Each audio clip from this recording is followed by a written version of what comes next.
Boa noite a todos e a todas, todos presentes. Satisfação que nós vamos, então, hoje reiniciarmos as atividades, né, das palestras. E eu tenho o prazer muito grande, o imenso prazer de apresentar o palestrante de vocês. Faz favor, professor. O nome dele é Dr. Marco Antônio Coelho Goiato. É um expertise em cometas. Claro, no Brasil e no exterior também. Ele é reconhecidamente um expert, um expertise no assunto e vai nos brindar com certeza com uma palestra maravilhosa. Introdução aos cometas é o nome da palestra. Uma descrição dos cometas, origem e materiais de composição. Professor. Obrigado, Gêner. Boa noite a todos. Gostaria de agradecer imensamente ao honroso convite que me foi feito pela comissão organizadora do Cosmos, esse ano na sua 11ª edição. O SESC, o pessoal do INAP, todo o pessoal que está dando suporte para a gente para que essa palestra corra de uma maneira agradável e espero contribuir um pouco com conhecimento para todos os senhores. Habitualmente eu estou acostumado a sentado nessa cadeira junto com vocês, ao longo desses anos todos, assistindo as palestras, prestigiando. Acho que é um evento magnífico que acontece aqui na nossa cidade. Isso tem que ser cultivado. Parabéns aos idealizadores, aos que dão continuidade ano a ano. E me sinto particularmente orgulhoso por estar falando sobre astronomia. Eu, sendo um cidadão araçatubense, natural de Araçatuba, numa atividade técnica como essa, gostaria que nos anos seguintes muitos outros araçatubenses também tivessem a oportunidade de estar aqui falando sobre seus trabalhos dentro dessa área que é a astronomia. Vamos falar sobre cometas. Sou suspeito em dizer, mas eu acho que os cometas são as estruturas mais apaixonantes que existem. Eles simplesmente são teimosos, eles não obedecem regras nenhuma. Por mais que a gente queira estabelecer critérios, padrões, cálculos, fórmulas, eles sempre nos surpreendem. Às vezes de uma maneira bonita, tornando um espetáculo mais bonito do que o que estava sendo previsto, algumas vezes decepcionando. Faz parte do imprevisto da coisa. Alguns de vocês já me conhecem, eu sou médico, eu sou cardiologista, aqui que tem uma coisa a ver com a outra. Só para que os senhores entendam que, na verdade, a astronomia ela pode ser executada por qualquer um de nós. Ela está ao alcance de todos nós. Você com equipamentos relativamente humildes, mas imbuído de técnica, de perseverança, você consegue dar sua contribuição de uma maneira significativa para essa ciência. E eu vou tentar demonstrar isso aí para os senhores através de uma aula relacionada à parte teórica de cometas e depois vou ver se eu consigo abordar um pouquinho por que é importante um astrônomo amador no quintal da sua casa ou então numa escapada que ele dá para a zona rural, mirar os seus olhos, mirar os seus instrumentos, ainda que modestos, para o céu, fazer uma observação detalhada e o que vai ser feito com essa observação, em que isso vai ser útil para o crescimento dessa ciência. Bom, já passei um aqui. Nós vamos abordar definição no cometa, um breve relato sobre mitos históricos, vamos definir as partes que compõem o cometa, o que acontece, qual a evolução, o destino que os cometas assumem. Citarei alguns exemplos para os senhores de cometas incomuns, cometas notáveis, que são aqueles cometas que nos ofereceram, nos brindaram com grandes espetáculos. Como observar um cometa, e no finalzinho aqui alguns sites interessantes que eu recomendo, que particularmente foram a fonte da qual eu bebi para poder ter um conhecimento hoje a ponto de estar discutindo ou estar trocando informação com grandes autoridades no assunto a nível mundial. O que é um cometa? Cometa é uma bola de gelo sujo. Acabou a aula, obrigado. Só isso? É uma definição bem simples, mas bem verdadeira. Fred Lawrence Whipple, em 1950, definiu o cometa dessa forma. Vocês não vieram aqui para ouvir isso, então vamos falar um pouquinho mais. São pequenos corpos do sistema solar que mostram uma coma. Entenda-se por coma uma pequena atmosfera temporária que é formada quando esse objeto aproxima-se do Sol. A sua origem latina, cometes, grego, cometas, que na verdade significa cabeleira da cabeça, sendo que Aristóteles já houvera definido cometas na antiguidade como se fossem estrelas cabeludas, estrelas com cabeleira. De onde vem esses bichos aí? Eles são formados a partir das primeiras matérias do sistema solar. Eles são fósseis vivos, que foram expelidos pelo Sol. Eles se condensam em algumas estruturas. No cinturão de Kuiper, que seria condensados que ficam no plano do sistema solar, que vão até a órbita de Netuno, estão principalmente relacionados aos cometas periódicos, aqueles que mantêm uma órbita regular em torno do Sol, e os cometas originados da nuvem de Oort, que já são condensações do resto da nebulosa solar primária, localizada a mais ou menos 50 mil unidades astronômicas, ou seja, muito longe, e, portanto, está relacionado a cometas de longo período, ou aqueles cometas que aparecem apenas uma vez, têm órbitas abertas.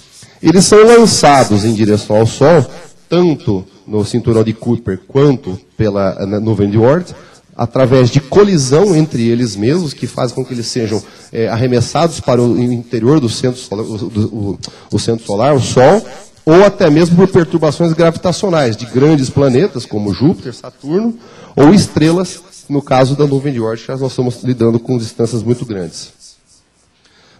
Com relação ao histórico e os mitos dos cometas, vocês já podem ver pela cara de terror do povo que cometas, desde a antiguidade, eles eram envoltos em muita mística, em muito tabu. Por que tudo isso? Porque eles vinham do nada. De repente você tinha um céu absolutamente estável, aquelas estrelinhas aqui, outra nascia lá, uma manchinha colar. De repente, pumba, aparecia um cometa de qualquer posição, do nada, brilhava aquela coloração esbranquiçada, pálida, fantasmagórica no céu. Imagina vocês que naquela época não tinha luz artificial, o céu era bem escuro, então eles apareciam bonitos, de repente começavam a desaparecer e, do jeito que iriam, vinham embora. Na Idade Média, uma época cheia de tabus, com pouco conhecimento científico, tudo muito pouco divulgado, eles eram atribuídos como mensageiros de desgraças, anunciando mortes de reis, epidemias, vistos como ataques de seres celestiais e aí por diante. Com o avanço da ciência, ainda que vagarosamente, nós encontramos que o conhecimento foi sendo acumulado e passou-se a descobrir, então, algumas coisas relacionadas à composição dos cometas. Uma delas é que a cauda do cometa, ou o próprio cometa em si, tinha substâncias tóxicas, como, por exemplo, o cianureto. Daí já vem a ideia de que nós vamos morrer tudo envenenado. Só bater um cometa aqui vai todo mundo morrer asfixiado. À medida que isso foi avançando e esse temor foi sendo diminuído, começou a vir as teorias de perturbações gravitacionais. Então, cometas são corpos sólidos, vão deslocar a Terra da sua órbita, nós vamos cair em direção ao Sol, até que atualmente as teorias de fim do mundo relacionadas aos cometas são mais relacionadas aos impactos. Essa sim, essa a gente já tem que ter um pouco mais de prestar um pouco mais de atenção. Mas não precisa ficar apavorado. Por quê? Isso aqui é uma concepção artística, né, de um cometa sendo representado como se fosse a estrela de Belém. Aqui, a época do dia 18 para o dia 19 de maio foi quando a Terra cruzou a cauda do cometa Halley e todo mundo ficou apavorado, é o fim do mundo, vamos morrer asfixiados. Presta atenção na grafia aqui, ó. Vamos morrer asfixiados, os espertos estão dizendo que nós vamos morrer tudo intoxicado. E aqui os riscos já um pouco mais reais, que seriam os riscos de impacto, né? Mas qual é esse risco de impacto, afinal de contas? É grande. Devo ficar preocupado? Será que até a minha palestra acabar vai cair um em cima de mim? Bem, vamos definir primeiro o que seriam os NEOs, os Near Earth Objects. Os NEOs são objetos que passam a distância menor ou igual a 35 milhões de quilômetros da Terra, o que equivale a 0,3 unidade astronômica. Uma unidade astronômica é igual à distância entre a Terra e o Sol, equivalendo a 150 milhões de quilômetros. Desses objetos, desses NEOs, com certeza, a grande maioria deles são asteroides. Os cometas são são minoria os cometas. Acredita-se, inclusive, que a extinção dos dinossauros no período entre o Cretáceo e o Terciário talvez tenha ocorrido por conta de um impacto de um grande asteroide ou um cometa. Melhor, chuva de cometas, porque geralmente os cometas não são tão massivos assim. Simulações em computador, utilizando-se como fonte a nuvem de Oort, apontam que a Terra é atingida por um grande cometa a cada 2 a 3 vezes nos últimos 500 milhões de anos. Tem que ter muito azar para cair um bem hoje, né? O último cometa que foi atribuído essa possibilidade de um cataclisma, não sei se os senhores tiveram acesso a essa informação, cometa C2010X1 Elenin. Era um cometa pequeno, núcleo de 3 a 5 km de diâmetro, que era previsto que ele passaria uma distância mínima da Terra em torno de 35 milhões de quilômetros, ou seja, exatamente no limite para ser definido como NEL. Esse cometa que tanto se apregou que poderia ser o responsável pelo fim do mundo, tadinho, nem conseguiu passar pelo Sol. Antes de chegar no Sol, ele já se desintegrou completamente, mostrando para vocês que realmente eles não gostam de seguir regra nenhuma. Esse slide, vocês vão falar, pô, mas como é que eu vou ler isso aqui? Não, isso aqui são os níveis da escala de Turing. A escala de Turing, basicamente, ela é baseada nas dimensões de um objeto e o risco que esse objeto tem de chocar com a Terra. Eu só quero que vocês atentem para esse último item aqui, ó, tá? Onde a colisão é certa, vai cair. O bicho é grande, vai causar destruição, uma catástrofe global. Seja o impacto na Terra, seja o impacto no mar. E vai mudar a vida como nós conhecemos. Um evento dessa magnitude ocorre a cada 100 mil anos. Ou seja, não sei quando vai acontecer, mas é bem pouco provável. E o histórico dos cometas? É difícil falar em histórico, né? Como é que eu vou falar de histórico de cometa? Cometa até desde que começou o sistema solar. Vamos falar do histórico nosso, de nosso conhecimento para com os cometas. Aristóteles atribuía os cometas como fenômenos da atmosfera superior. Na concepção dele era igual ao meteoro, é igual à aurora boreal, austral. Em 1557, com o avançar da ciência, Tycho Brahe fez um cálculo de paralaxe. Vamos explicar o que é a paralaxe primeiro? Acho que talvez nem todo mundo saiba.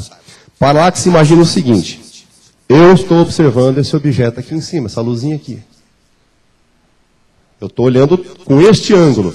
Se o meu companheiro estiver olhando essa mesma luzinha daqui, vai ter um ângulo que vai formar entre o objeto que ele está vendo e o objeto que eu estou vendo. Se eu sei quantos passos eu dei até aqui, e eu conheço esse ângulo, por trigonometria, eu calculo este cateto aqui.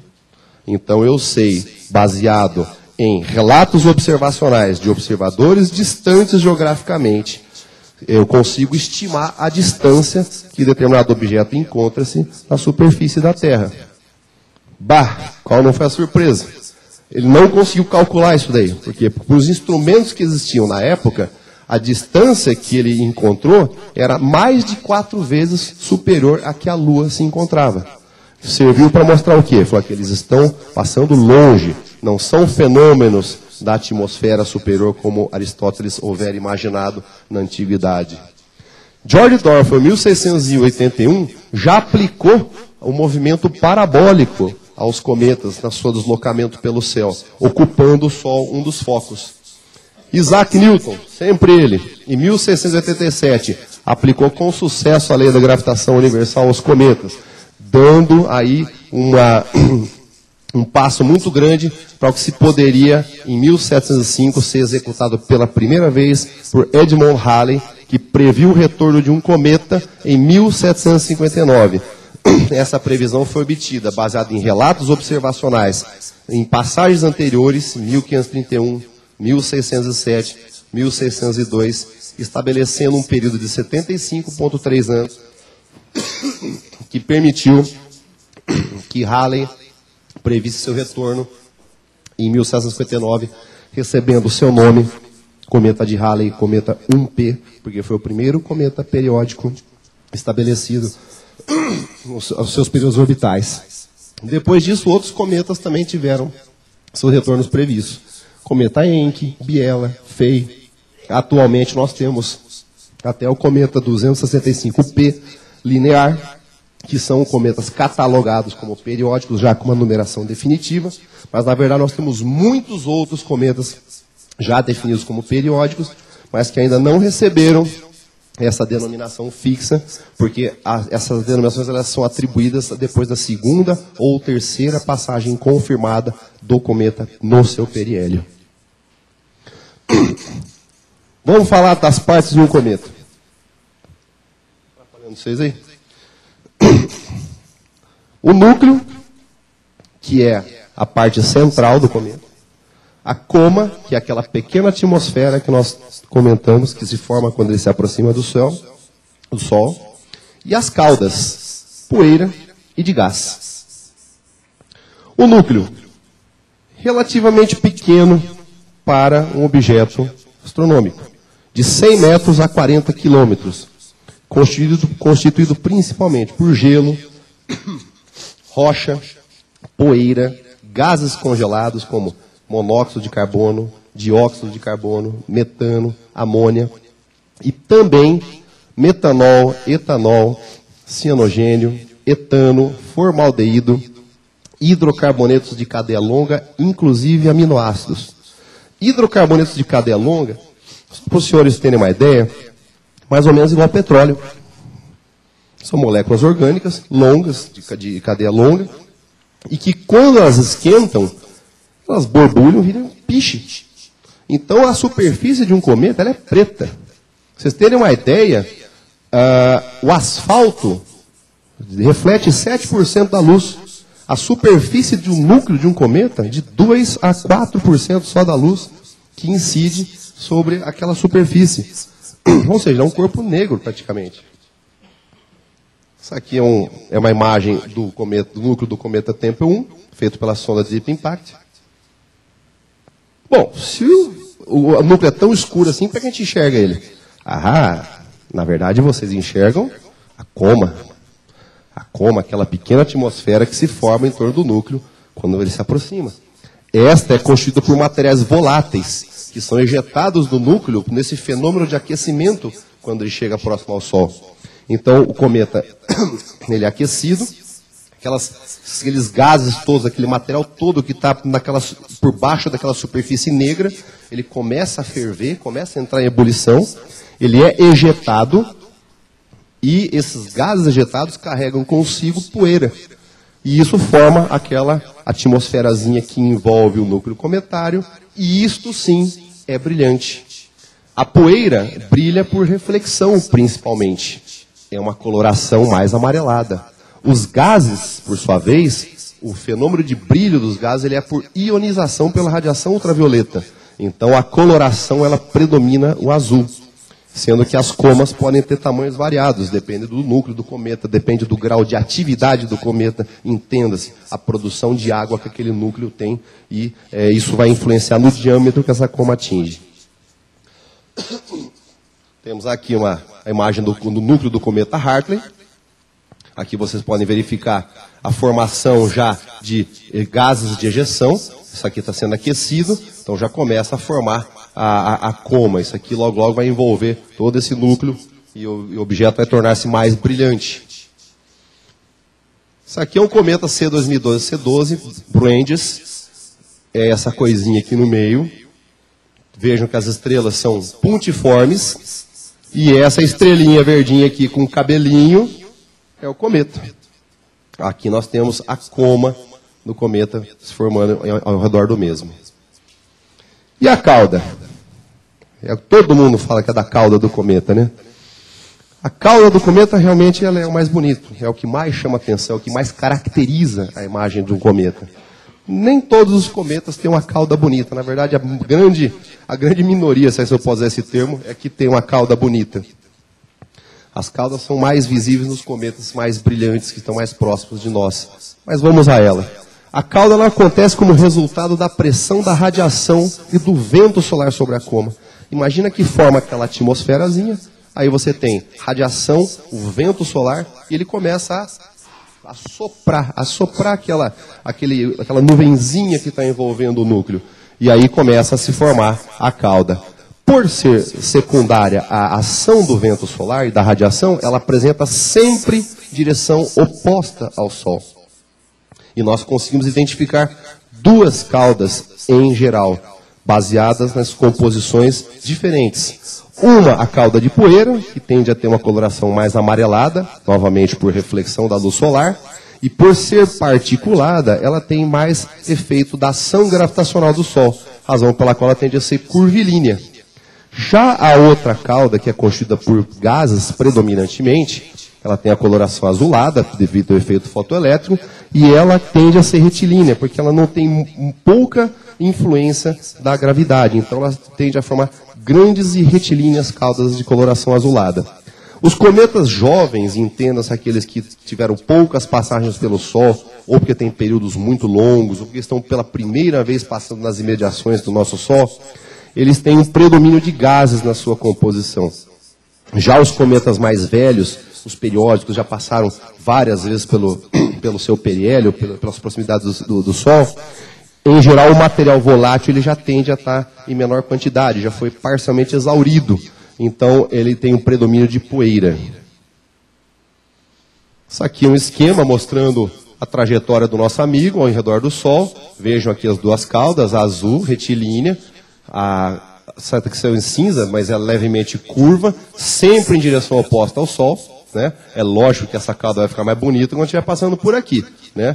Aqui ela tende a desaparecer e você nem consegue identificar, porque é muito distante do Sol, a temperatura fica muito baixa, os materiais não se volatilizam.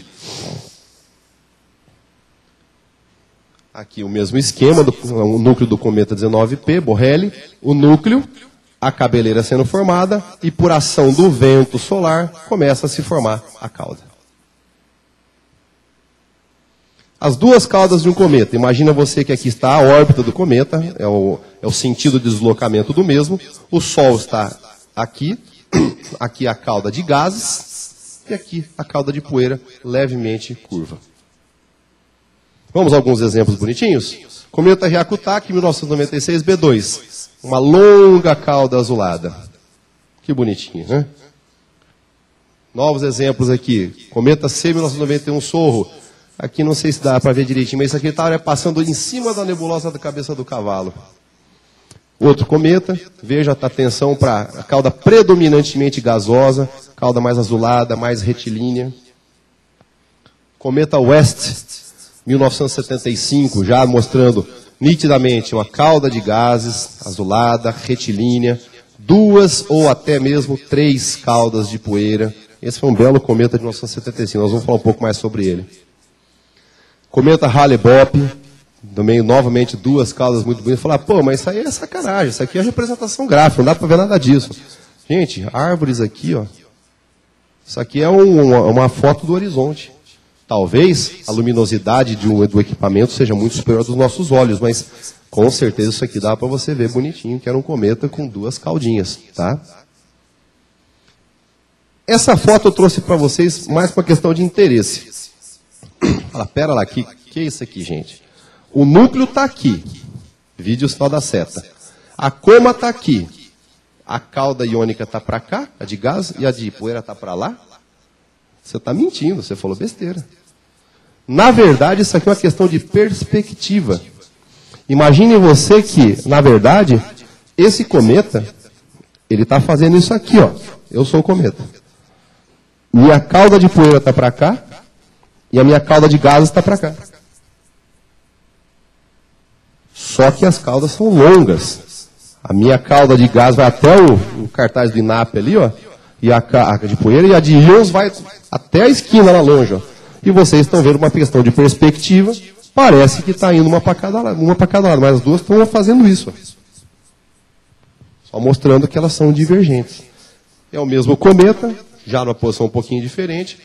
Aqui a cauda de gás novamente, aqui a cauda de poeira, próximo ao aglomerado globular M92.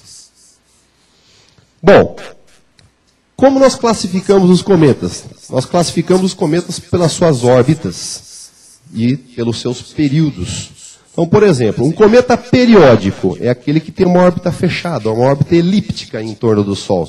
Ele vai passar novamente pelo Sol várias vezes. Característica de uma elipse, um conceito matemático é excentricidade entre 0 e 1.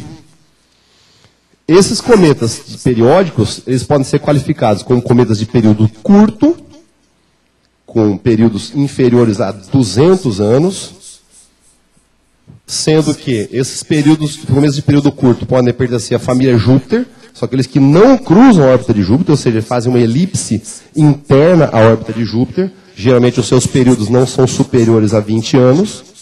E os cometas da família Halley, são aqueles cometas que cruzam a órbita de Júpiter e os seus períodos variam nessa faixa entre 20 e 200 anos. Temos também os cometas que são periódicos de período longo. Na verdade, quando eu falo período longo, eu estou falando de 200 anos a milhares ou milhões de anos.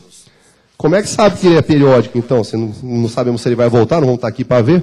Na verdade, eles são presos gravitacionalmente ao Sol por definição, senão eles não seriam periódicos. Isso é feito através de cálculos orbitais que vão gerar um valor de excentricidade inferior a 1. Às vezes vai dar 0,999996. Quer dizer, é um cometa que um dia vai voltar. Nós não vamos ver, mas ele vai voltar. E tem os cometas que são classicamente de aparição única. São aqueles que têm uma órbita aberta. Sejam parábolas, definido matematicamente com uma excentricidade igual a 1, ou hiperbólica, uma excentricidade superior a 1. Eles passam pelo Sol apenas uma vez e são gravitacionalmente livres. E um terceiro grupinho, que são os cometas do cinturão principal, eles formam uma classe distinta, na verdade eles ficam muito próximos ali aos cinturões de asteroides, têm órbitas mais circulares, por isso que tem uma classificação à parte. Esclarecendo a questão da órbita, teremos o Sol aqui no meio, a nossa Terra, com sua órbita quase circular, excentricidade igual a 0, um cometa periódico com uma excentricidade entre 0 e 1, órbita fechada, e aqui os cometas de órbita aberta, uma parábola, com excentricidade igual a 1, e uma hipérbole, excentricidade maior do que 1.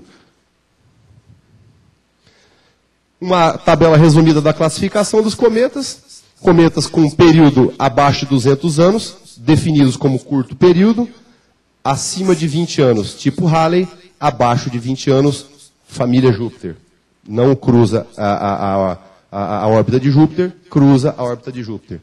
E os de período longo, que podem ser novos, que as distâncias afélicas são acima de 10 mil unidades astronômicas, e aqueles que estão retornando, que as distâncias afélicas são menores do que 10 mil unidades astronômicas. Ou seja, quem está acima de 10 mil é porque provavelmente está passando pela primeira vez e não vai voltar mais. Nomenclatura. Como é que a gente dá nome aos cometas? Até o início do século XX, vocês imaginam que o volume de descoberta de cometas não era tão grande assim. Então, os cometas periódicos recebiam o nome do astrônomo que calculou sua órbita e o seu período. Ou seja, que previu quando que aquele cometa voltaria. Caso de Halley, caso de Encke.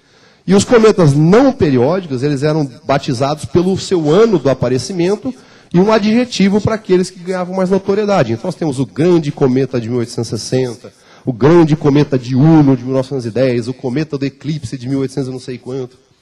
Do início do século XX até 1994, quando o volume de descobertas de cometas começou a ser um pouco mais intenso, pela melhoria dos equipamentos de rastreamento, eles passaram a ter designações provisórias que correspondiam ao ano da descoberta, uma letrinha minúscula que era a ordem da descoberta daquele ano. Então, por exemplo, em 1969, Bennett descobriu um cometa que era o ABCD, o cometa número I daquele ano, e recebeu o nome temporário de 1969 I Bennett. Depois, esse cometa ganhava uma designação permanente. Quando ele passava pelo periélio, próximo ao Sol, o ano em que acontecia a passagem do periélio e o numeral romano correspondendo à ordem de passagem pelo periélio. Então, esse mesmo cometa, 1969 I Bennett, foi o segundo cometa a passar pelo periélio em 1970, recebendo a denominação 1970-2 Bennett. E agora? Gente, por ano são descobertos uns 40 cometas. Boa parte deles não chega a brilhos de magnitude acessíveis a equipamentos amadores. Mas tem que dar o nome para esses camaradas aí. Então, a União Astronômica Internacional, após 1994, qualificou os cometas, que é o que os senhores vão ver daqui para frente em todos, e já tem visto em todas as apresentações de cometas que eu tenho feito praticamente, uma sequência de dados. O ano da descoberta, a letra maiúscula que corresponde à quinzena da descoberta, por exemplo, primeira quinzena, A, segunda quinzena, B, terceira quinzena do ano, C, quarta quinzena do ano, D, e assim vai, exceto as letras I e Z, e o número correspondente à ordem da descoberta daquela quinzena. Um prefixo que indica se esse cometa é periódico ou não é periódico. Ou se é um cometa que você perdeu, partiu, e você tem que conservar a nomenclatura desse cometa, porque ele pode aparecer e alguém tem que reclassificá-lo. Periódico é aqueles que têm período abaixo de 200 anos ou uma observação confirmada em mais de uma passagem. E o nome do descobridor ou do instrumento ou do programa de vigilância espacial em busca dos NEOs que encontrou esse cometa. Até 3 nomes independentes. Sendo que os históricos, 1P, 2P, 3P, esses aí não mudam seus nomes. Que complicação? Vamos dar um exemplo, é fácil. 1P Halley, ninguém tem dúvida. 8 periódico Tuttle, não tem dúvida. C 2008 A1 McNaught. Primeiro cometa da primeira quinzena de 2008, cometa não periódico, descoberto por Rob McNaught. P 2012 F2 Pan-STARRS. Segundo cometa da sexta quinzena de 2012, um cometa periódico identificado pelo programa de vigilância Pan-STARRS. E assim vai. C 2006 S3, P 2010 V1, 76P West, Corotec e o Kemura, são 3 descobridores independentes que identificaram esse cometa. Tudo bem? Bom, e o que acontece com os cometas? Bem, eles podem deixar o sistema solar, alguns já vão deixar porque as suas órbitas são órbitas abertas, mas tem alguns cometas que, mesmo eles não são periódicos, têm órbitas abertas, eles vão passar e vão embora. Agora, tem alguns que são ejetados para fora do sistema solar, por interações gravitacionais com outros objetos, principalmente os planetas de maior massa, como, por exemplo, Júpiter. Eles podem se extinguir por exaustão das suas substâncias voláteis. Aí eles acabam como se fossem fósseis astronômicos, parecendo asteroides. Eles podem se quebrar, se desintegrar, quando o núcleo se fragmenta em vários pedaços, ou por ação de forças gravitacionais, ou até mesmo pela explosão dos materiais voláteis contidos no seu interior. Podem se colidir contra o Sol, contra o planeta, contra a Lua. E alguns cometas são relacionados a grandes chuvas de meteoros, como, por exemplo, o cometa Halley, que é a chuva de meteoros dos Orionídeos, em outubro, ou os Aquarídeos, que acontecem em abril. O Swift-Tuttle, que é as Perseidas, as famosas Perseidas, que é uma das chuvas de meteoros mais intensas que existem, que acontece em agosto. Infelizmente, para nós, ela fica muito baixo no horizonte, a gente não consegue vê-la adequadamente, quer dizer, para alguns cometas apenas. Os Leonídeos, que são cometas que cruzam a nossa órbita. Então, na verdade, o que nós verificamos é que esses cometas deixam seus resíduos, quando a Terra passa por aquela órbita, esses resíduos penetram na nossa atmosfera. Aqui temos um exemplo da fragmentação do cometa Schwarzmann-Wachmann 3. Vocês veem aqui o núcleo todo se desfazendo. Esse aqui é o cometa Elenin, que eu comentei com os senhores, que teria sido um dos causadores de medo e que o cometa sequer chegou perto do Sol. Aqui ele começa a perder, a se partir, depois já começa a perder rapidamente o brilho. Não sei se os senhores vão conseguir ver aqui a outra imagem, mas basicamente o que sobrou dele é uma poeirinha aqui que vocês não vão nem conseguir ver. Uma coisa interessante é que esse cometa ele passou pelo Sol, foi dado como fragmentado, foi dado como perdido, e um observador visual chamado Juan José González, da Espanha, fazendo observações num céu privilegiadíssimo no alto da cordilheira da Espanha, com qualidade de fantástica, um observador extremamente experiente. Ele peitou toda a comunidade astronômica e falou: o cometa está ali. Todo mundo falou: você está louco, você está tendo miragem. Ele falou: não, o cometa está ali. Todos apontaram câmara CCD, apontaram materiais extremamente sensíveis e não viam o cometa. Até que ele bateu para fora: procura que está. Ajustaram as câmaras CCD, que são câmeras que captam quantidade mínima de luz, e bingo, acharam do jeitinho que ele tinha descrito, aí mostrando a importância de uma observação visual bem feita por gente experiente como auxiliar para os grandes centros científicos. Aqui a fragmentação do cometa Shoemaker-Levy 9, as manchas de impacto na superfície de Júpiter. E aqui aquele exemplo que eu coloquei para os senhores, o cometa passando na sua órbita, deixando para trás uma sequência de debris, de restos, e a Terra, quando passa, cruzando essa trilha de sujeira, nós temos aquelas belas chuvas de meteoros que todo mundo gosta de fazer um pedido. Cometas incomuns. Cometa Schwarzmann-Wachmann, que tem uma órbita quase circular, mas ele se caracteriza porque ele está o tempo inteiro aumentando de brilho. Ele salta de brilho. De repente ele acende, aí ele apaga. Aí depois ele vai lá e acende e apaga. E não se sabe exatamente por que isso acontece.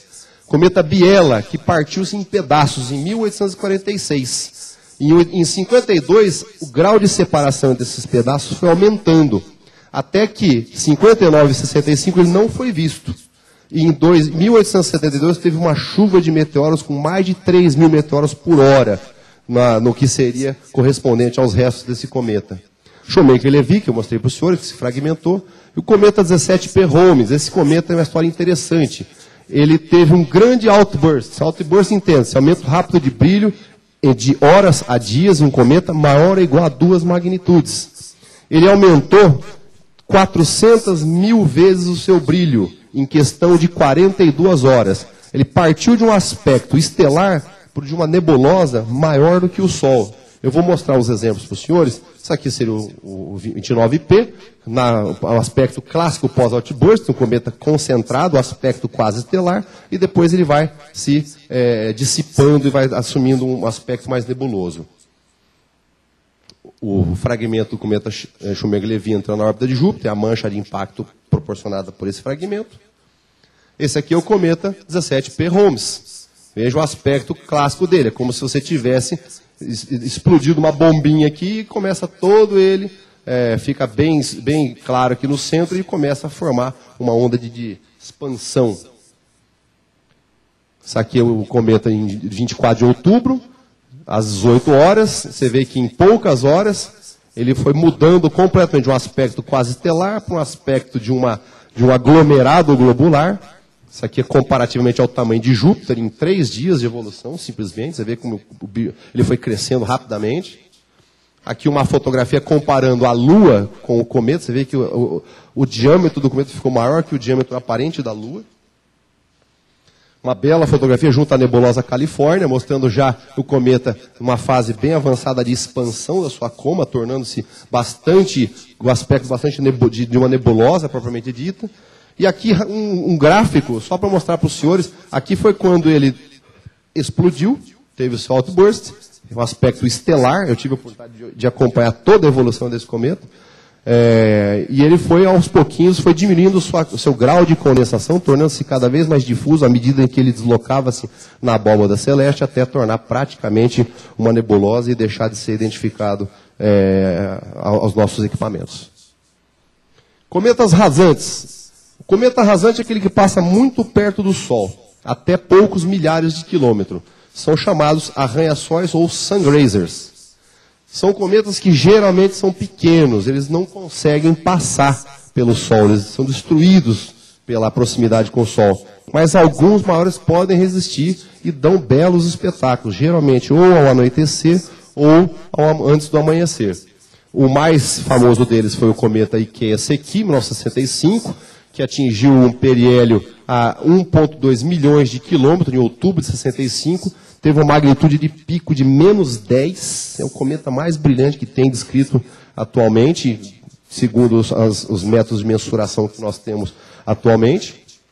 E o cometa C2011W3 Lovejoy, que passou a 800 mil quilômetros do núcleo do Sol, ou 140 mil quilômetros da superfície do Sol. Gente, isso daqui é 1/3 quase da distância entre a Terra e a Lua. Ninguém acreditava que esse cometa ia conseguir sobreviver a essa passagem, esse mergulho rasante no inferno do Sol.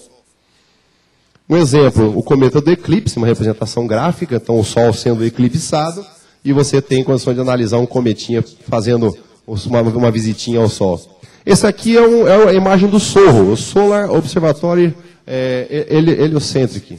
Ele basicamente é um satélite que fica observando o Sol, só que ele coloca o anteparo tapando o brilho do Sol, e com isso você tem condições de analisar a periferia.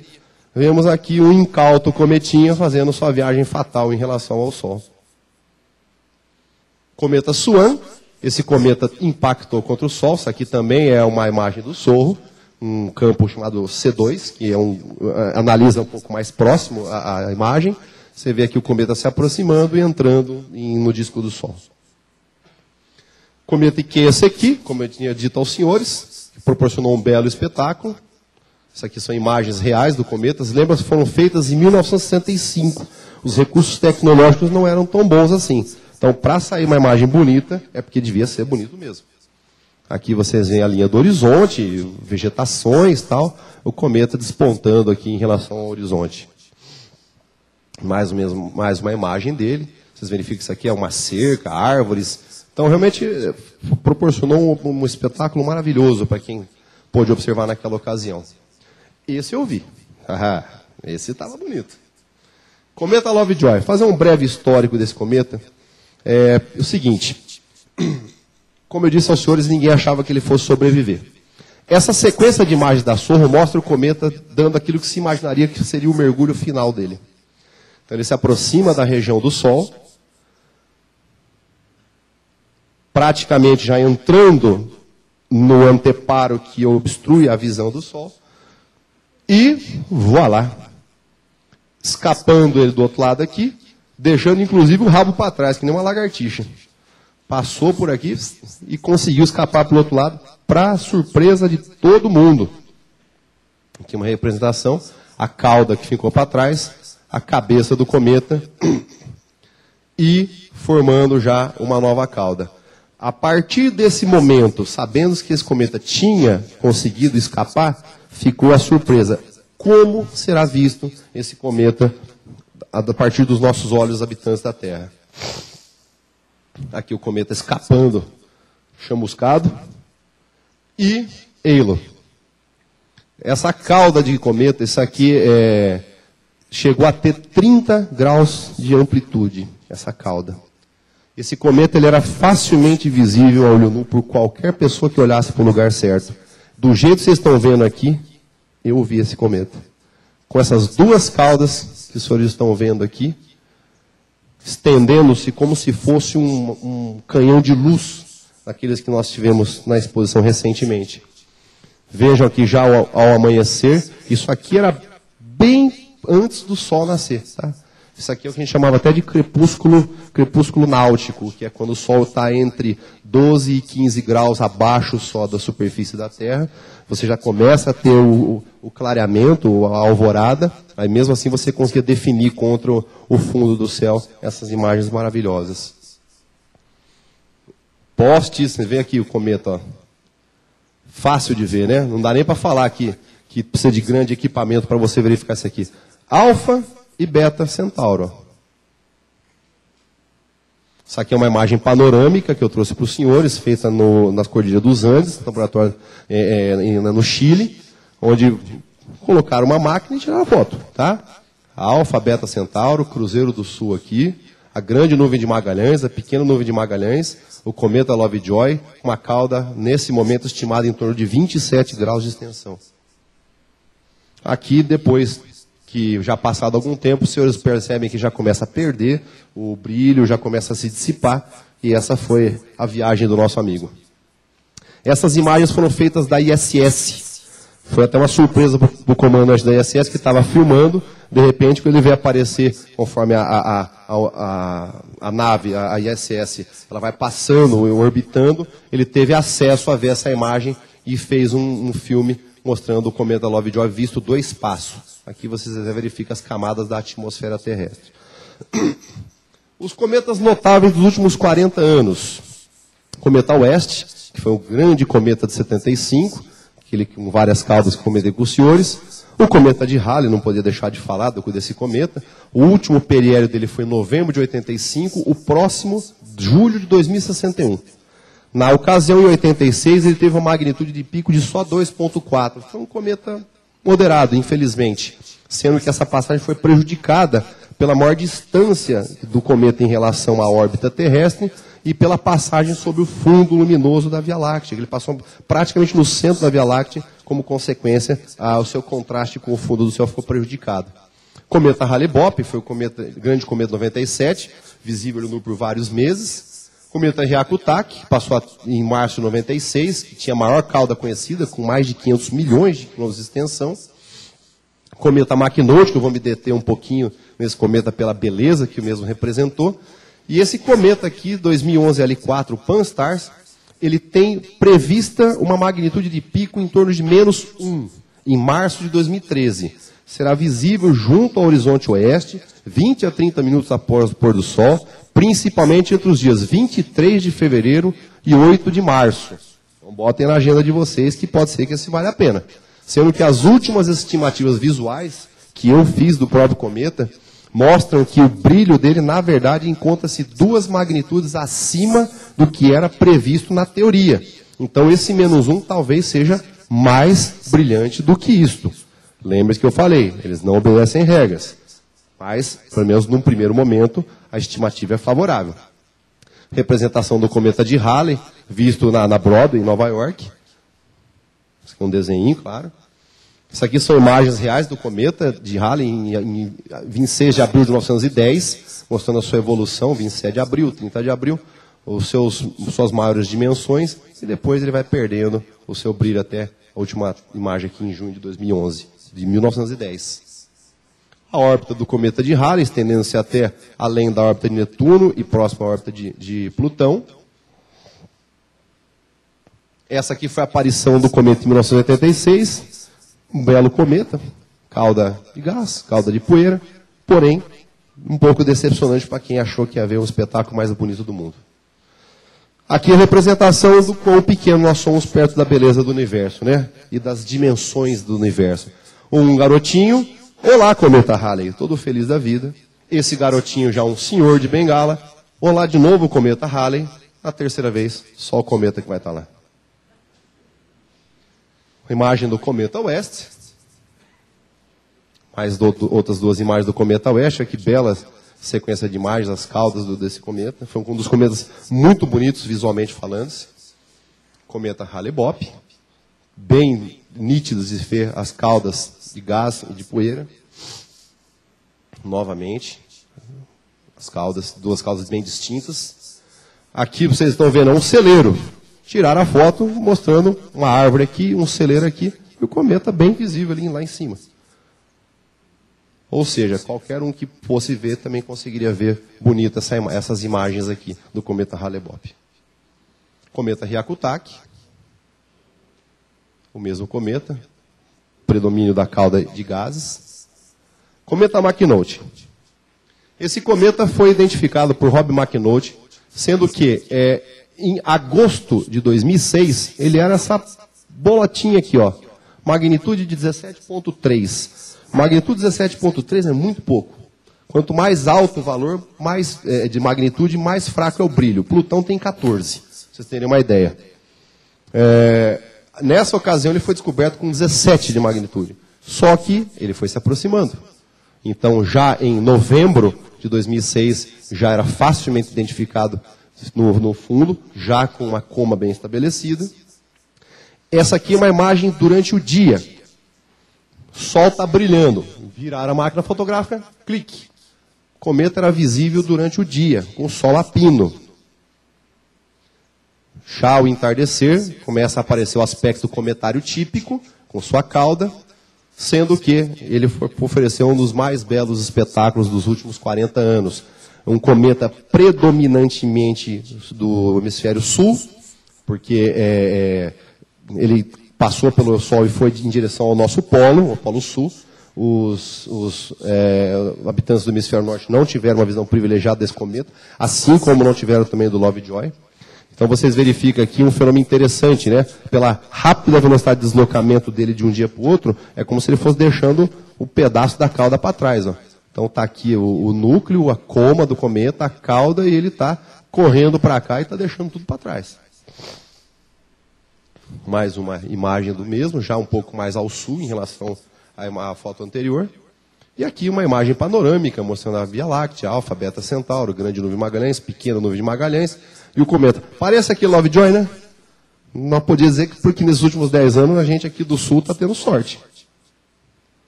E aqui o cometa Pan-STARRS, que é a promessa para março do ano que vem. Tá certo? Isso aqui seria o diagrama orbital do cometa.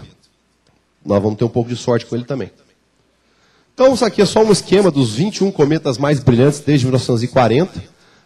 O Ikea-Seki, disparadamente, o cometa mais brilhante de todos, menos 10 de magnitude, visível durante a luz do dia. O Makinouji também, visto durante a luz do dia. E aí os outros cometas, já em ordem decrescente de brilho, menos 3, menos 3, menos 1.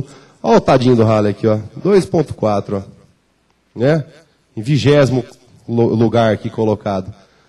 E os outros cometas, todos com magnitudes negativas, e que cometas foram muito bonitos. Esse aqui, o cometa Lovejoy. Bom, vou falar rapidinho para vocês como que a gente observa um cometa. Acho que isso é uma coisa interessante, né?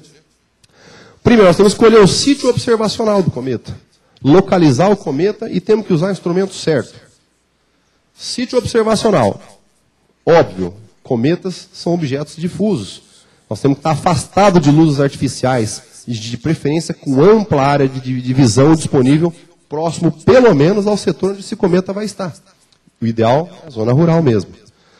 Transparência atmosférica. Esse é um fator importantíssimo. O que adianta você estar num lugar escuro, num lugar sem luzes artificiais, mas do teu lado estão botando fogo no canal avial lá e você está cheio de fumaça, poeira, fuligem, ou então você sai equipado com telescópio, chega lá, está tudo nublado, cheio de nuvem.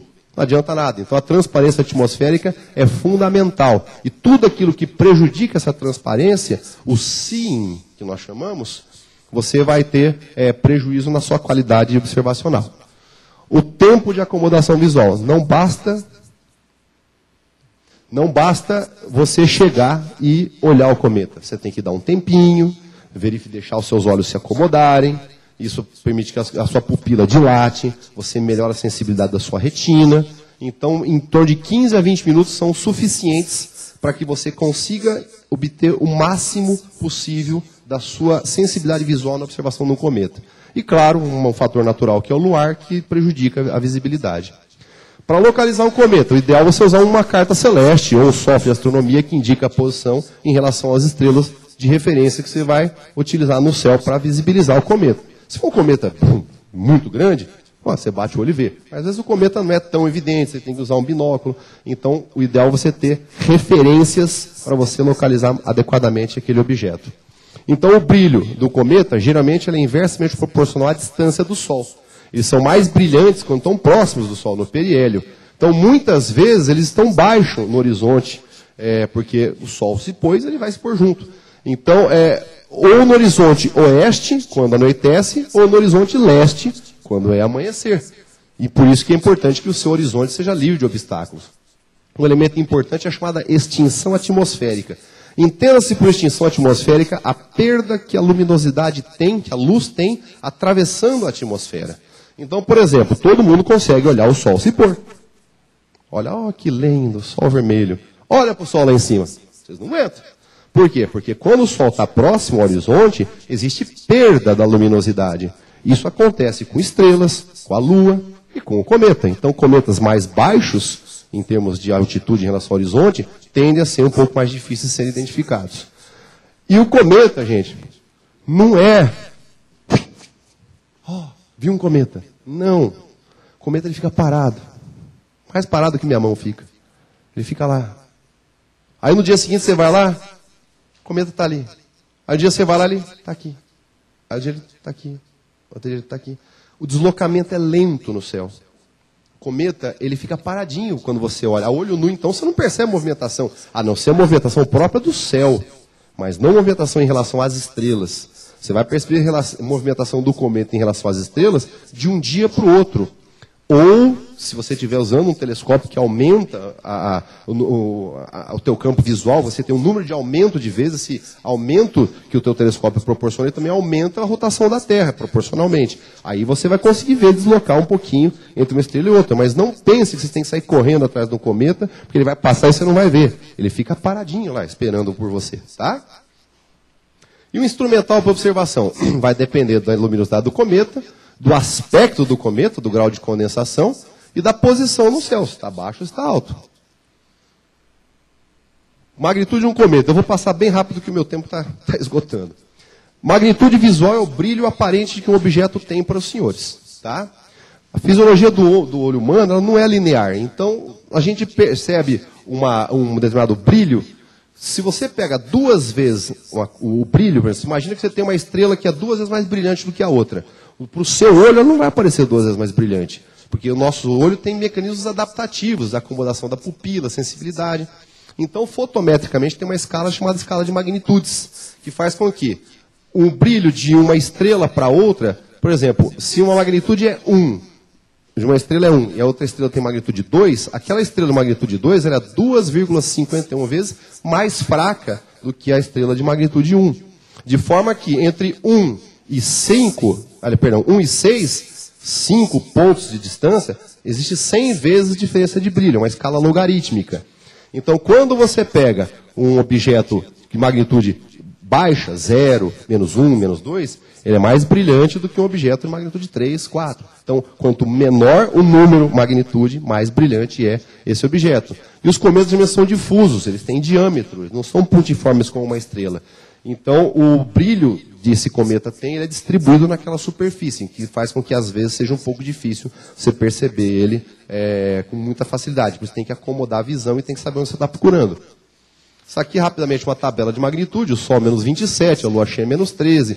Vênus, menos 5, quando está aquele holofote bonito no final do dia. Né? Plutão, 13,6. 28, o limite dos telescópios terrestres. 30, a capacidade do Hubble. Vocês vão conseguir ver cometas em torno, a olho nu, em torno de 4 ou menos de magnitude. Isso aqui seriam os esquemas do grau de condensação. Um cometa com grau de condensação 9 seria praticamente uma estrela. À medida que o grau de condensação diminui, ele vai ficando cada vez mais difuso. Em torno de 5, 6, parece um aglomerado globular. De 3, 2, 1 para frente, como se fosse uma nebulosa.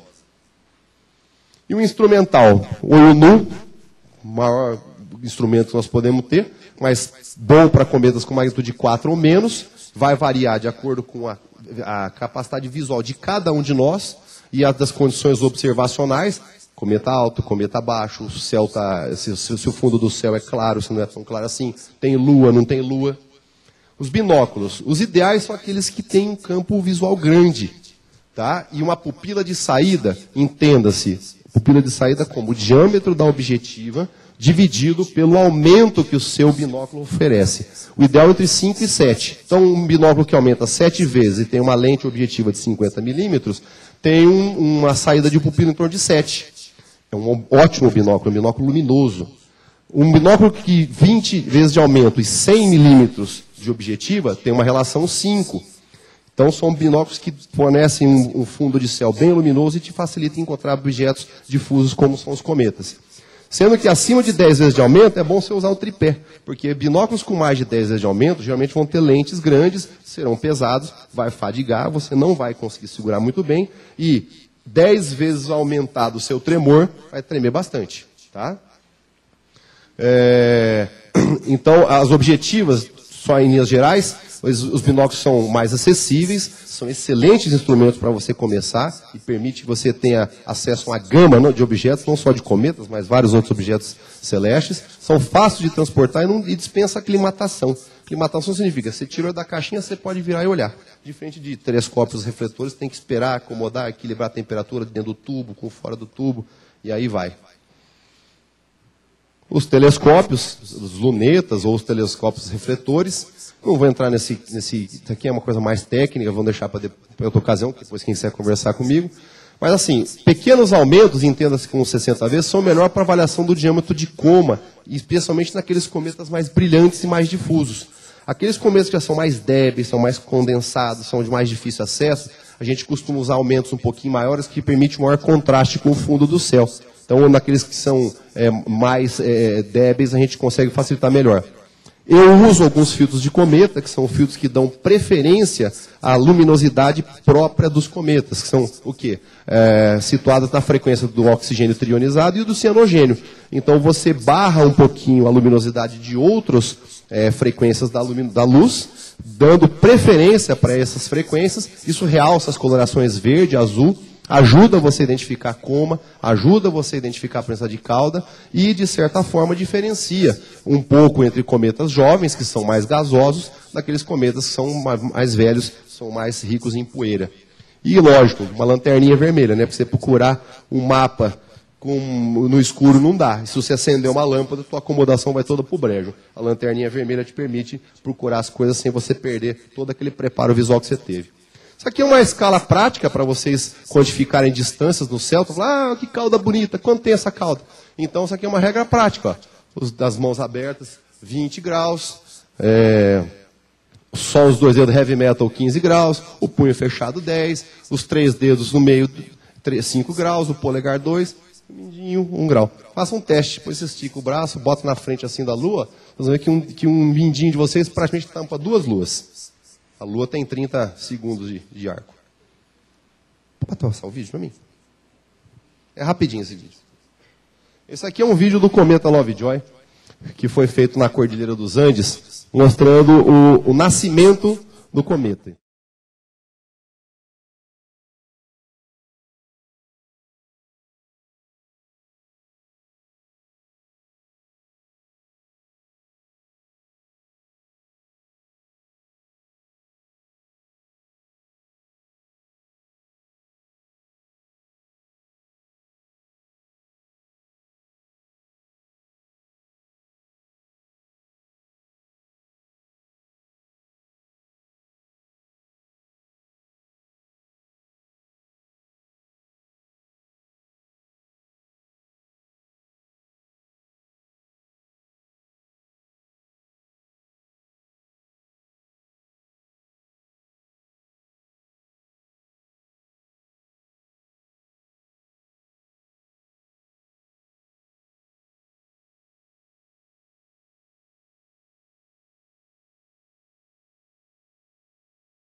Você me dá 5 minutinhos, Clóvis, só para terminar isso aqui, que eu acho que isso aqui é a mensagem que eu queria deixar para o pessoal. Por favor, vocês desculpem o atraso aí. É a respeito da importância da astronomia amadora. Falar, pô, mas você falou tudo isso, tal, não sei o quê, que bonito, que legal, mas o que você faz com esse monte de observação que você faz? Você perde seu tempo, acorda de madrugada, passa frio nas costas. O que você ganha com isso? Bom, na verdade é o seguinte... A astronomia amadora, principalmente na área dos cometas, é onde a gente pode fazer a diferença. Este que aqui vos fala, ajuda, assim como outros observadores no Brasil, no mundo, a gente reúne dados e ajuda, a gente ajuda a refinar algumas coisas nessa ciência observacional que são os cometas. Isso aí. Como eu disse aos senhores, eles são astros pouco obedientes a regras. Por quê? Porque tem composição variável, tem modificação térmica ao longo das suas órbitas. Aciona para mim, lá, senão não tenho controle aqui. Não, é aquele de cima mesmo. Isso. Agora aciona ali para mim, fazendo um favor, a apresentação. Oi, Léa. Não vai não, pode ir. Ah, garoto, nada como conhecer. É a história do satélite de ontem, ó. Tem que botar a pessoa certa para mexer no satélite, viu? Ó, então os cometas são astros pouco obedientes, a composição deles é muito variável, a composição interna é muito variável, eles têm modificações térmicas violentas ao longo de suas órbitas, são submetidos a perturbações gravitacionais, então os seus elementos orbitais podem ser modificados. Então a nossa observação, os amadores... Os camaradas que estão lá nos grandes centros, que estão pilotando aqueles telescópios imensos, não vão perder tempo olhando isso aqui. Isso aqui é coisa pra gente que é aficionado, que gosta do que faz, que é apaixonado pelo que faz. E como que a gente ajuda? Fazendo um trabalho contínuo de vigilância de eventos, através procurando aqueles saltos de brilho, os outbursts, refinando as curvas de luz teóricas a partir dos dados que nós observamos. Ou descobrindo, até mesmo descobrindo cometas novos, ou identificando cometas que estão chegando e que falar, esse cometa é aquele tal cometa. Então, por exemplo, isso aqui é aquele cometa que eu mostrei para o senhor, 17P Holmes. Ó. Isso aqui era a curva de luz esperada para esse cometa, estava aqui embaixo, magnitude 17, e um observador da Espanha, com uma câmera CCD, resolveu olhar esse cometa. Falou, está com magnitude 17, como é que está acontecendo com ele? Colocou pumba, quando colocou, mirou para esse cometa, saturou o CCD dele, ou seja, estava muito mais luminoso do que ele pensava. Ele falou, pô, que merda, deve ter passado um vagalume aqui, vamos fazer de novo. E quando ele fez de novo, estava brilhando mais ainda. Então, ele pegou uma curva de ascensão violenta. E imediatamente ele jogou alerta. Foi para o Japão, foi para a Inglaterra, veio para o Brasil. E nós começamos a monitorizar a ascensão de brilho. Então, veja, esse cometa aumentou 400 mil vezes o brilho dele em questão de poucas horas. A curva de luz, que era para estar aqui embaixo, tornou-se uma curva de luz facilmente acessível a qualquer observador visual que soubesse o que tinha que procurar. Veja, cada pontinho preto é um conjunto de observações. Ó, todo mundo começou a olhar, olha o enxame que virou esse treco aqui. E aí nós conseguimos estabelecer, flagrar o momento do outburst de um cometa. Um outburst, sim, sem precedentes. Esses parâmetros fotométricos que eu vou rapidamente discutir com os senhores é o seguinte, quando você identifica um cometa, quando você descobre um cometa, você olha aquele cometa e fala, esse cometa está brilhando tanto. No outro dia vai outro camarada, olha e fala, esse cometa está brilhando tanto e a posição dele agora é essa. Ou seja, através de algumas observações que são feitas, você estabelece uma fórmula. É a tentativa do ser humano de matematizar as coisas. Então você consegue estabelecer uma fórmula onde você tem, baseado naquelas observações iniciais, uma estimativa da magnitude que o cometa tivesse. Você aplica aquilo que você observou a um dado teórico, que é, se o cometa estivesse a uma unidade da Terra, uma unidade do Sol, qual seria a magnitude que ele teria? E você calcula isso aqui, que é chamado magnitude absoluta, e tem essa fórmula. A magnitude absoluta é igual àquilo que você viu, menos 5 logaritmo de delta, que é a distância do cometa à Terra, menos 2,5 logaritmo de R, que é a distância do cometa ao Sol. Isso aqui você não sabe. Isso você viu, isso você calculou quando você botou os elementos orbitais. Então, a partir dessas observações, você calcula essa marca registrada, esse RG do cometa aqui, ó, que é a magnitude absoluta dele. Além disso, à medida que o cometa vai andando nas suas órbitas, ele vai sofrendo variação, ele vai soltando gás, vai produzindo vapor. Então ele tem uma outra variável aqui, que é o chamado índice fotométrico. Esse índice nada mais é do que a variação de brilho que esse cometa tem à medida que ele vai se aproximando do Sol. E depende do tamanho do núcleo, da taxa de produção do água, que é da atividade. Esses parâmetros, eles são modificados pela gente. Porque você estabelece uma fotografia inicial, mas se esse cometa resolver não seguir mais ou menos aquela equaçãozinha que fizeram para ele, nós vamos identificar o que está acontecendo, vamos fornecer os dados e vai ser recalculado tudo isso daqui. Então vai dar outras curvas de luz. Então, por exemplo, a partir dos elementos você tem as efemérides. Efemérides nada mais é o quê? A posição que o cometa vai estar e qual o brilho que você espera que ele esteja. Ó. Então espera-se que aqui está 5.1, em 12 de julho vai estar 4.2, em 13 de julho vai estar 3.4, e assim vai, você faz um cálculo matemático baseado naquela fórmula anterior. Algumas vezes dá certo, é uma beleza. Ó, o cometa 2007 N3 Lulin.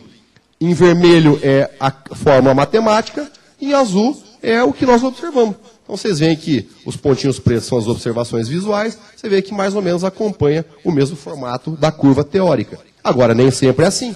Por exemplo, 2009 P1 Garrad, ele tinha esta curva teórica e observações visuais mostraram uma curva um pouco diferente. De forma que aquele H0, que era 4, passou para 4.3, e aquele N, índice fotométrico de 4, caiu para 2.8.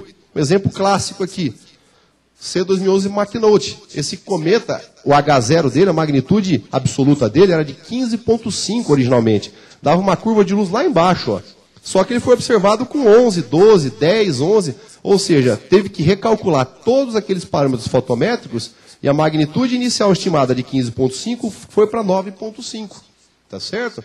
Isso aqui é extraído do site de Harvard, tá certo? São as observações feitas do cometa Lovejoy. Os senhores podem observar que a única observação que não é brasileira foi feita por Mike Linout do Havaí, ela não aconteceu. Esse símbolo significa que ele não viu o cometa, tá certo? Foi um cometa nosso, do hemisfério sul. Os senhores podem ver aqui, eu observando o cometa, o William, que é de Campinas, o José Guilherme, que é de São Paulo, Alexandre Amorim, que é o chefe da seção de cometas do Brasil, que, aliás, é um dos meus tutores na área de cometas. Nós fornecemos todas as observações válidas para este cometa. De forma que, graças às observações e ao trabalho que foi feito pelos observadores de cometa do Brasil, a curva de luz desse cometa, que não tinha nenhum item praticamente observacional, a curva teórica era essa, ela foi refinada para uma curva prática igual a essa daqui, com mudança de todos os parâmetros. O H0 de 14,5 veio para 9,6. O N de 2,5 caiu para esse valor. Essa observação que precede o periélio, fui eu quem fiz. Esse cometa teve duas observações precedendo o periélio, estimativas visuais. A do descobridor, Terry Lovejoy, e a minha, que foi feita no começo do mês de dezembro. Esses aqui seriam os sites sugeridos. Esse aqui sugeriria aos interessados que digita lá, REA Brasil, seção de cometas. Os senhores vão encontrar praticamente tudo que precisa para começar. Aí depois que vocês tiverem de dúvidas, que vocês querem perguntar, eu estou totalmente à disposição para resolver as dúvidas dos senhores. Esses são todos os sites com os quais eu contribuo diretamente através do envio de reportes, de informações, e periodicamente estou trocando algum tipo de informação com os colegas dessas áreas aqui. Obrigado, desculpa a demora.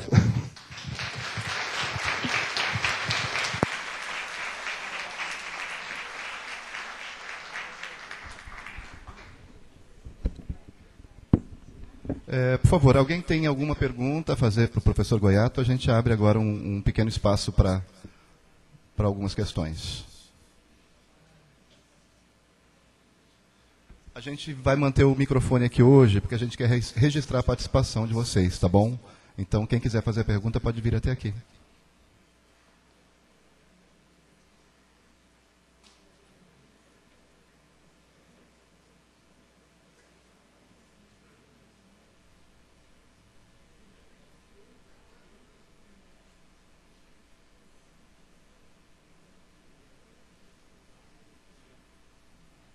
Boa noite.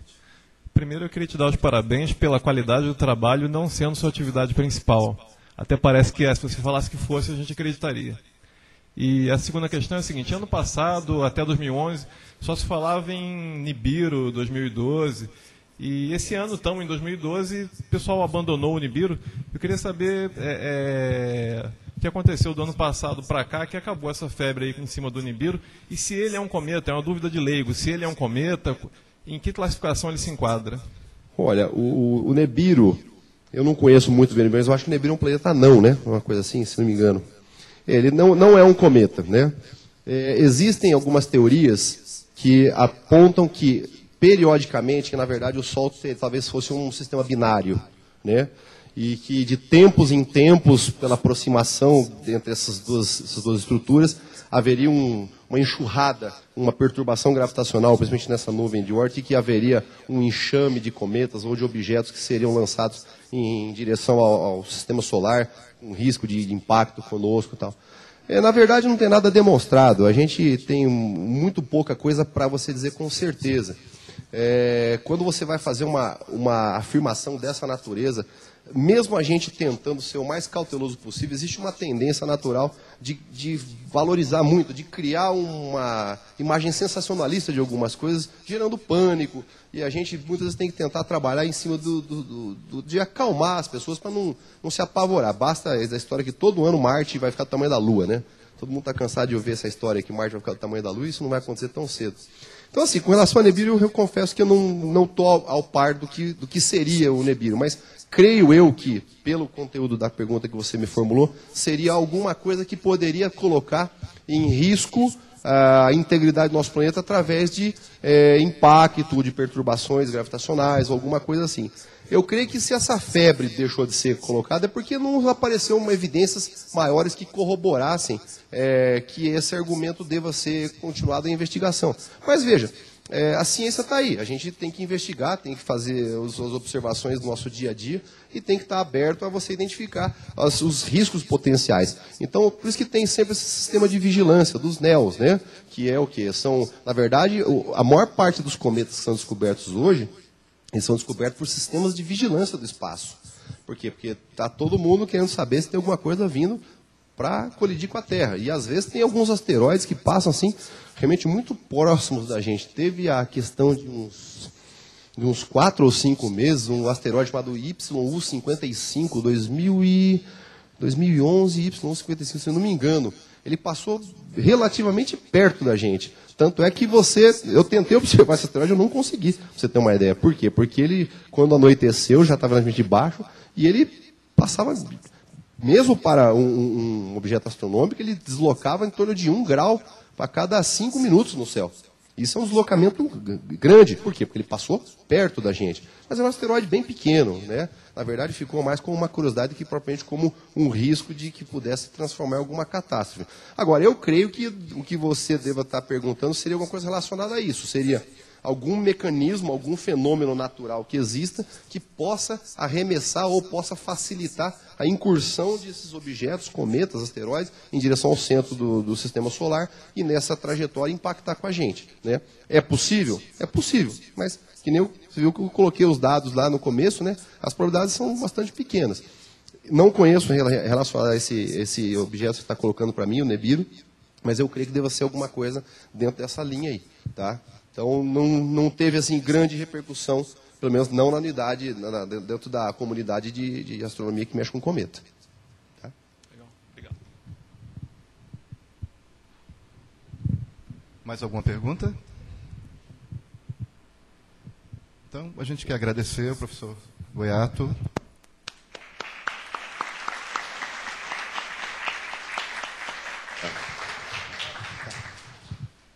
Para nós foi uma grata satisfação, viu, doutor? Ter você aqui. Eu tenho visto você em outros cosmos, você está sempre participando. Com muito orgulho. E é prata da casa, né? Eu realmente fiquei impressionado, né? O Jenner também, de saber que você é conhecedor dessa matéria tão grande assim.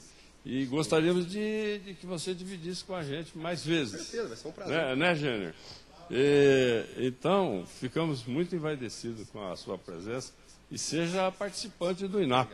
Viu? Eu que agradeço o convite, eu que agradeço a oportunidade. Eu agradeço a oportunidade que me foi dada de expor um pouquinho daquilo que eu venho trabalhando nesses últimos 5 anos e com frutos muito bons, muito produtivos.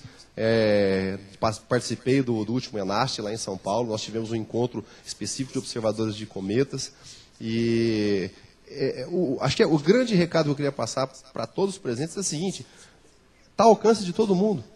Qualquer um pode comprar um binóculo aqui, um binóculo um pouquinho melhor, 7x50, e começar a fazer observação. Eu, particularmente, eu tenho 3 instrumentos. Eu tenho um binóculo 7x50, um 20x100 e um newtoniano de 22 centímetros que eu fiz. Comprei os kits ópticos e eu montei. Então é um investimento relativamente pequeno que a gente consegue fazer e você consegue tirar proveito de todo esse material, de todo esse conhecimento. A internet está aí, os amigos existem em qualquer lugar para dividir conhecimento. Eu me coloco à disposição de todos vocês para aprenderem um pouco mais sobre isso daí. Vamos aprender juntos, na verdade, né? Isso é uma coisa que ninguém sabe de tudo, como eu expliquei, eles não obedecem, começas não obedecem regras, eles mudam de uma hora para outra. E cada vez que aparece um é uma grata surpresa e a comunidade fica totalmente tonta, que nem aconteceu com o Lovejoy, que conseguiu passar pelo Sol, ninguém imaginava que ele fosse conseguir passar. O Holmes, que de repente ficou um brilho absurdamente acima do que era esperado. Enfim, são as surpresas que a vida nos reserva. Se a gente for analisar bem que nós estamos lidando com coisas astronômicas, para o tempo de vida de uma geração, entenda 60, 70 anos, a gente consegue ver muita coisa. Tem que estar disposto a estudar e ir atrás. A gente se surpreende, é gostoso. É apaixonante. Muito obrigado. Inclusive, ontem, na saída, tem um senhor aqui, eu inclusive gostaria de ter um contato com ele. Ele veio do Maranhão para fazer um contato com a gente aqui, para adquirir um telescópio, para ele poder levar para o Maranhão. E deve estar aí, né? Depois eu gostaria de conversar. E o professor Raul também esteve falando com a gente que o Unicolégio também quer adquirir um telescópio. Eu, por exemplo, particularmente, tenho ido nas escolas fazer palestra por telescópio para mostrar. Agora, esses tempos atrás, eu fui com o telescópio lá no Unicolégio E não tinha visão em lugar nenhum. Sabe onde nós fomos? Para o meio da rua. No meio da rua, mostramos, ficamos lá horas lá e a meninada gostou demais. Tem coisas que são muito Então, acessíveis. Você vê uma chuva de meteoros, não tem que ter equipamento nenhum, é só ir olhar para o lugar certo, na época certa, acompanhar um eclipse, acompanhar um Júpiter, a Lua, instrumentos relativamente modestos já dão boas visões, já dão coisas muito bonitas para ser vistas. É questão de divulgação, questão de a gente ir atrás. Eu mesmo estou com um telescópio, depois eu vou pedir ajuda para você. Está me faltando achar o ponto focal. Já montei, já faz uns 4 anos que eu montei, perfeito. Só que eu não achei o ponto focal. Depois eu vou pedir sua ajuda. Muito obrigado então, viu, doutor? Obrigado. Esteja sempre à vontade aí para a gente usar da sua capacidade aí nessa área. Tá bom? Com certeza. Muito obrigado. Agradeço a atenção de todos.